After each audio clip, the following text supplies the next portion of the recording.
My name is Lucy Romero, and I will present my work, Virus Discovery in the Vineyards of Chilean Valle Central. So first, I want to talk a little bit of the vines. The vines belong to the division Angiosperma, to the class Manoliopsidae, the order Vitalis, the family is Vitacea, the genus is Vitis, and the species is Vitis vinifera. So the vines are used for production wine, principally table grapes, and also are used for the juice, resin, and different oils.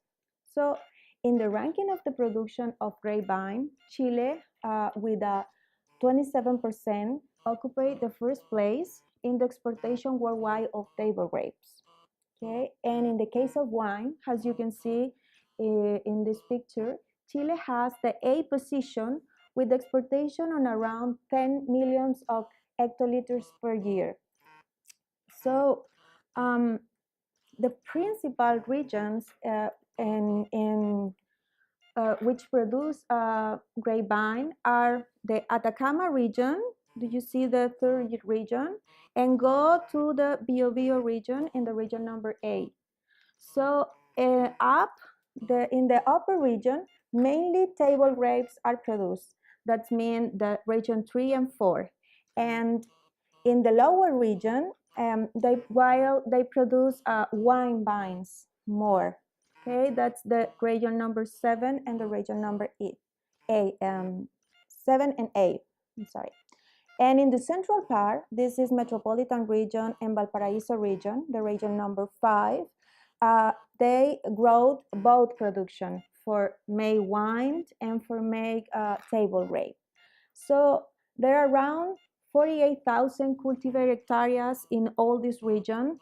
They in the past season, in the season 2006-2017, they produce around 730,000 tons, and they cultivate 36 varieties in this region. And the most important varieties and exporter level are red grape without and with seeds. This is the varieties Flame and Red Globe, for example, that we buy in the supermarket. And also white grape without seed, for example, Thompson seedless, that maybe you can see in the table, I don't know. Well, and the most important destination for all production in table grapes in Chile going here for USA, with a 50% of the total exportation, and it's followed with a 33% going for Far East, and then the 80% it's going for Europe. So in the field, the vines can be attacked for different pathogens. As you can see here in this picture, they can be attacked for bacteria, for example, Shigella fastidiosa, or can be attacked for fungus that you can see there, for example, Erysifer necator or Botrytis cinerea. And also, these grapevines can be attacked for virus. So this is the title of this presentation. Well, what is a virus? Virus is a small infection agent that replicates only inside the living cell of other organisms. This means the virus only can live in a plant or only can live in an animal, for example, the shrimps or tilapia, yeah? And the virus can infect all types of life forms, okay? So in the genome, of this virus and the viral forms can be different. So you can see in this picture, for example, the viral form of the Geminividae family or cluster are like icosahedric. Do you see the forms of the begomovirus? And also we have virus with a linear form, for example, like tobamovirus. Okay, so there are different in the genomes of the virus, and there are differences in the viral forms that they have. So the 90% of all the virus that infect plants have RNA like a nucleic acid. I conform by RNA, but only the 10% of all these viruses that infect plants are components in the genome for DNA. Okay, so how the virus move? in the plant. First, the virus come to the plant, and for they can move in the plant, has to first, for establishing this susceptible infection in the plant, have to move first cell to cell. If you see in this picture, imagine this is a leaf and this is a transversal section. So you have this leaf and you cut it like this for. So the virus come in the epidermis or in the outside on the floor of the leaf, and they have to move all cells and go to the phloem. The phloem is the veins in the leaf.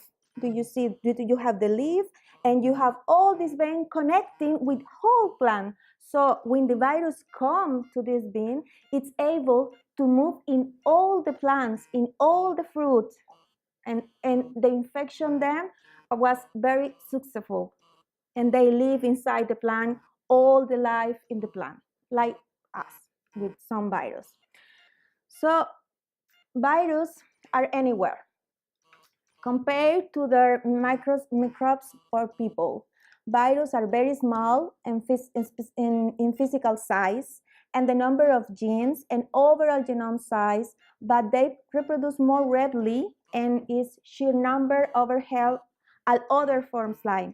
You can see here in a size of 18 million occupy, you see in 0.1 milliliters of seawater, you have 18 millions of virus. It's the number of person in New York.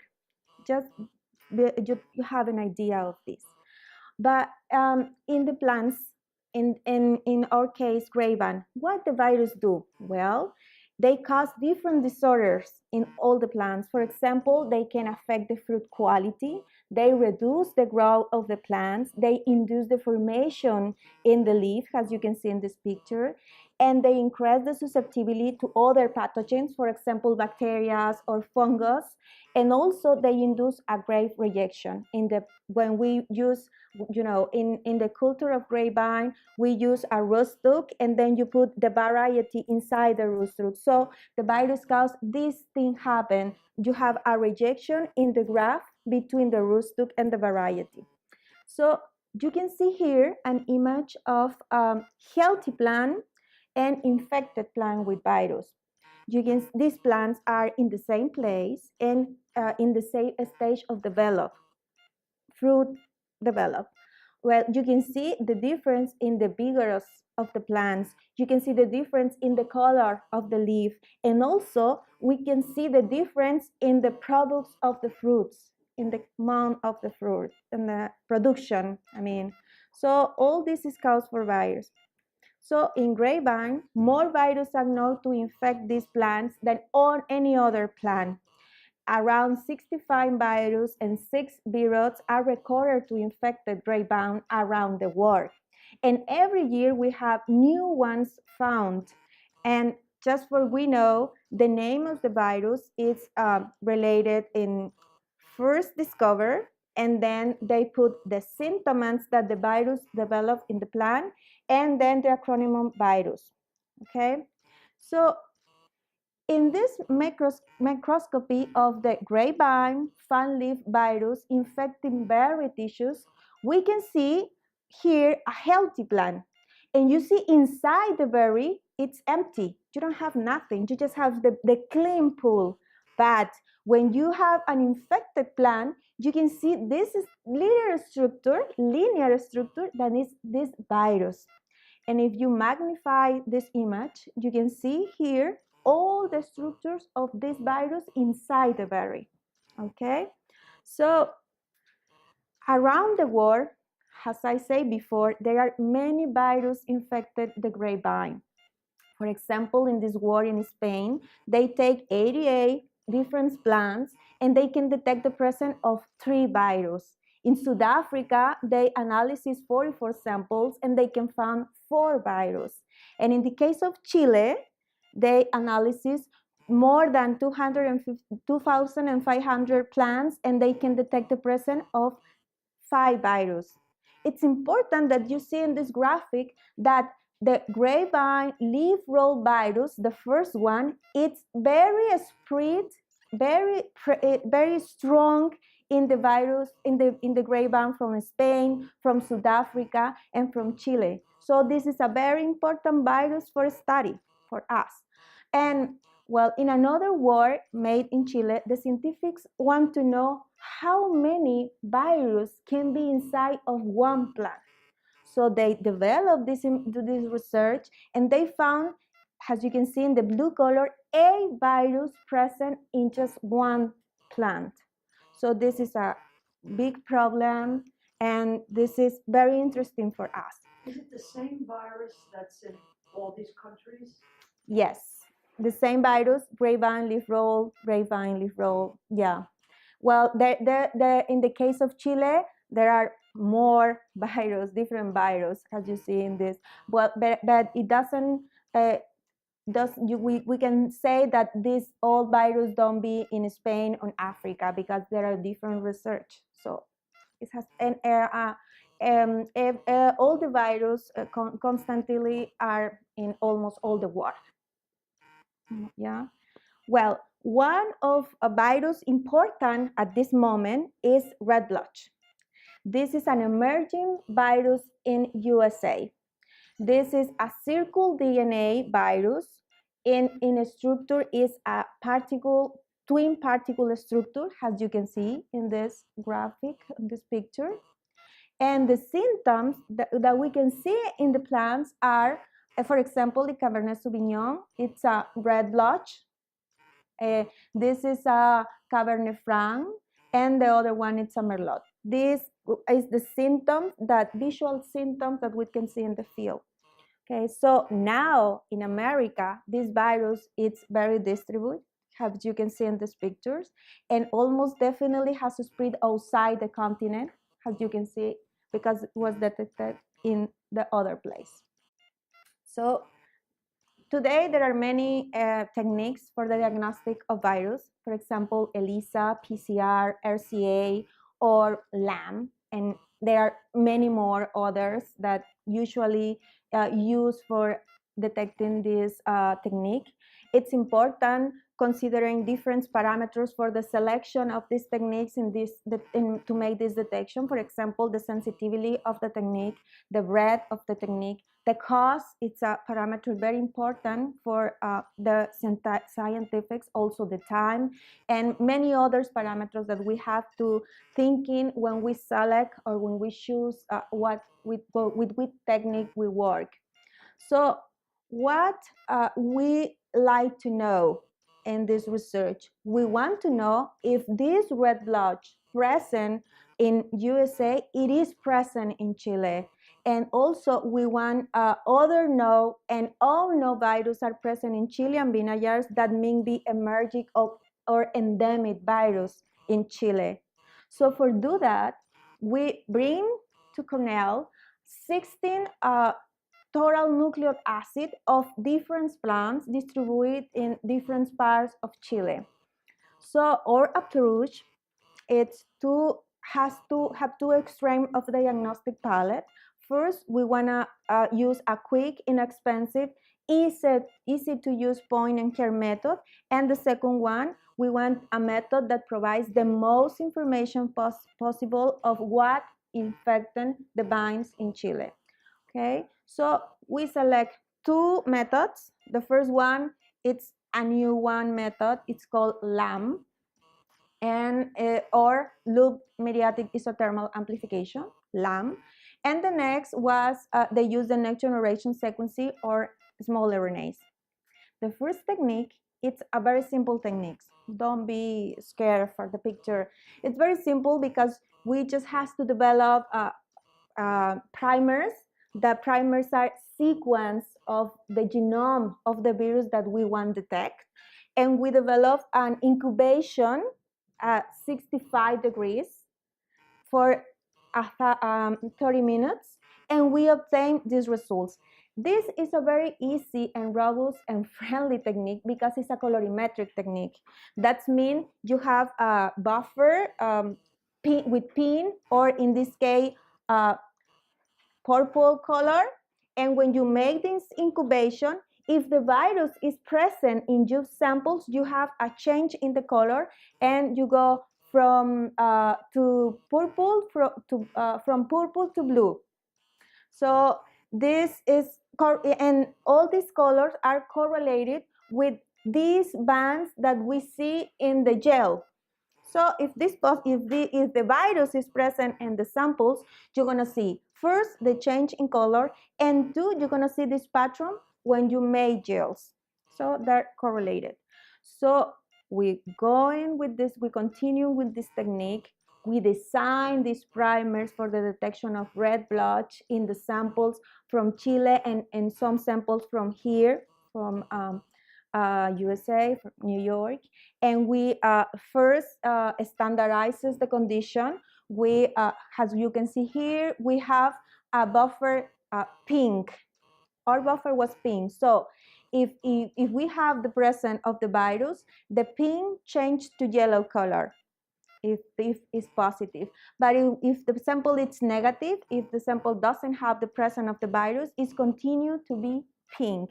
We don't have the color change, and we don't have the pattern of the bands in the gel.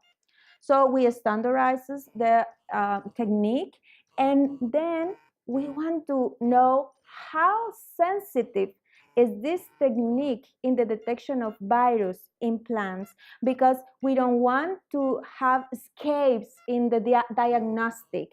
We want to be very sure that in a fact we are detecting the correct and the virus in the plant. So for do that, we made two things. One was have different times of the incubation. We increase the period of the incubation, and we go to have 30 minutes, 60 minutes, and 90 minutes of incubation. And we also work with different concentration of the virus. We go for 1 nanogram of the virus in the sample to 1 attogram. Just for you know, this is a one molecular, I mean, this is a very, very small size. So you can see here how in the middle we have a lower concentration. The change in the color was more yellow and more close to pink. And also you can see here that with 90 minus of incubation, this technique it's able to detect at 10 attograms of the virus.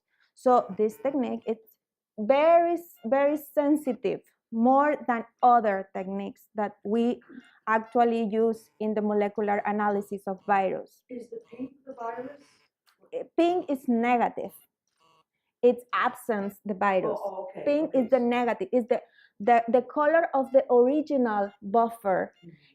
If the samples is positive, I mean if the virus is present, you have the change to color to yellow. Okay. So with this technique, if you thinking the farmers want methodology fast and simple to develop, because in the field you don't have you can do a PCR or all these techniques that we use it. So this technique can be very simple for the farmers transfer in the field.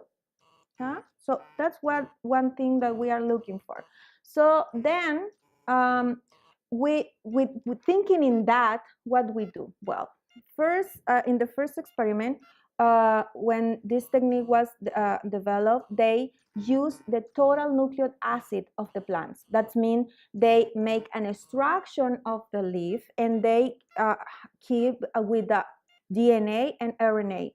But because we think and we want to transfer this technique to the farmers in the field, well, we develop a new strategy for the detection of the virus.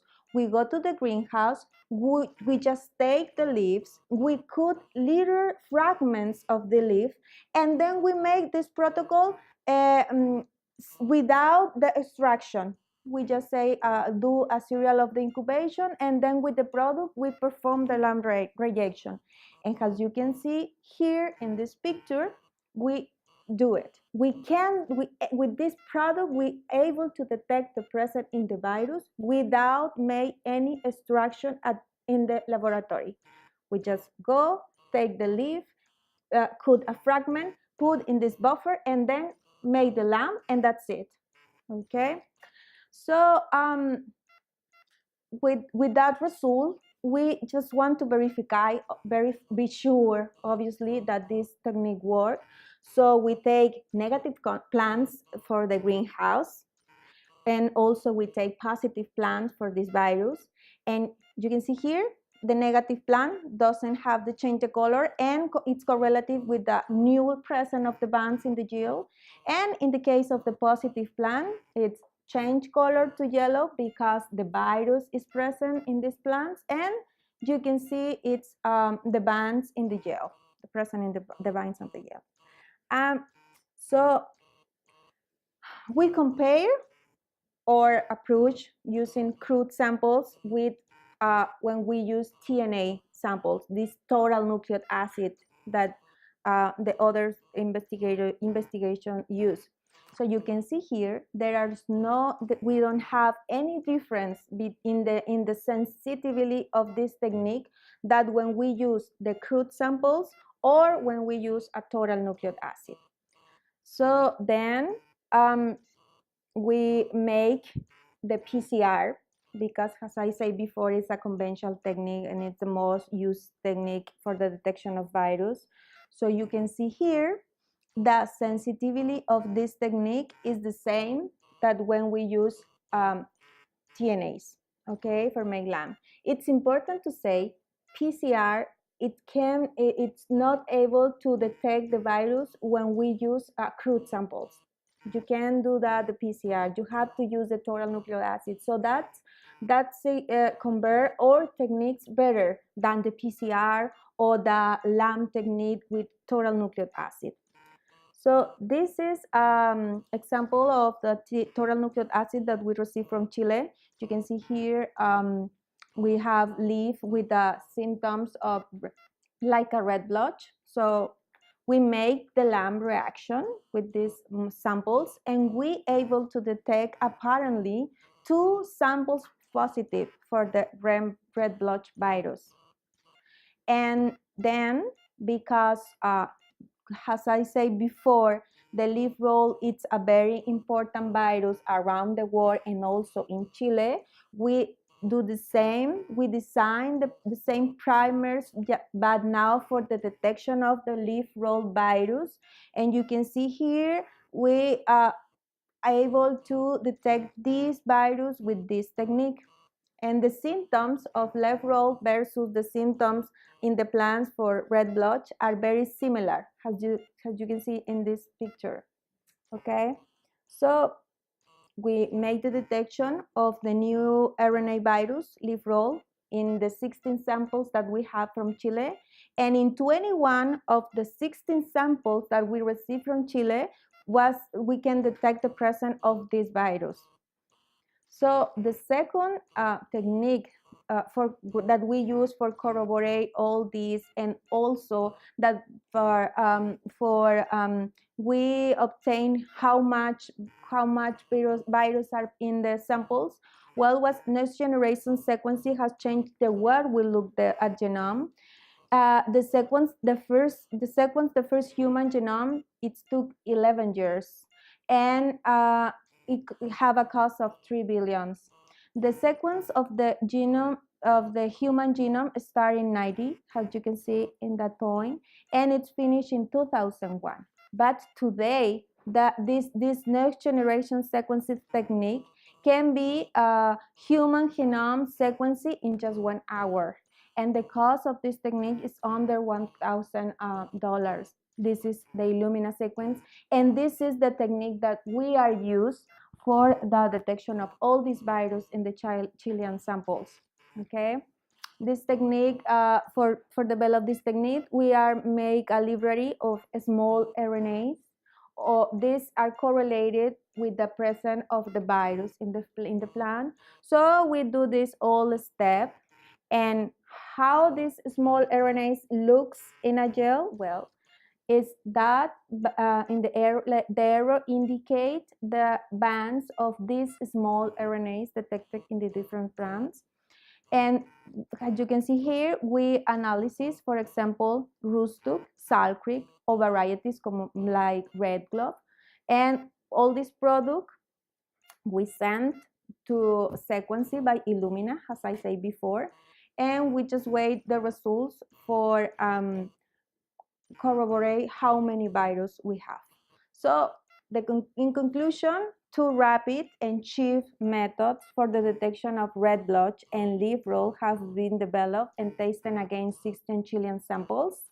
Red blotch has been apparently detected in the grapevine from Chile, but this is need confirmation for another method.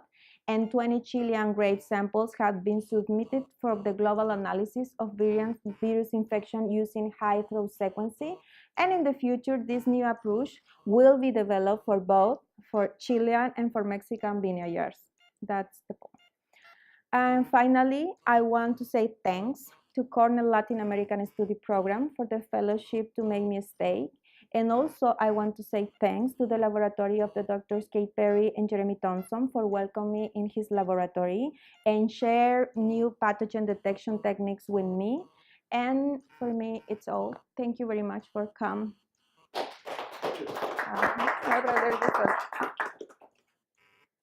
Can you go back to the first couple of slides that showed the how much wine, the different areas of wine production?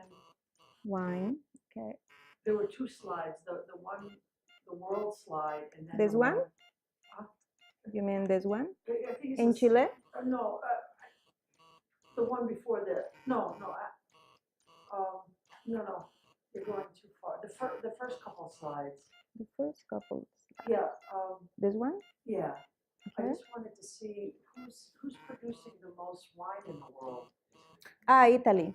Yeah, this is the 1, 2, 3, 4, 5, 6, 7, 8. Yeah, Italy. Okay, I see it. It's Italy. shown that way. Okay. Yeah, has the first place. Last season. Because what's the one before Australia? What's that? The U.S. Oh, okay. And China's Yeah. producing wine? Yeah. Yes. It's getting very much into it. Much than Chile. Yeah. Do they have the virus? Yeah. They have I viruses. think yes. Yes. We don't know. So this table here, I'm trying to. So Italy's producing the most wine, but this. This is table grape. This is wine. Edible grapes. It's different. Oh, this is the edible grapes. Yes, table grape. This Okay. is the and this is wine production. Which one is that's United States? Yes. That's Yes, Peru. Yes, South Africa. South Africa. Mhm. Turkey. Hong Kong. Yes. And we have Mexico. We have Which one is this? China. Hong Kong and China.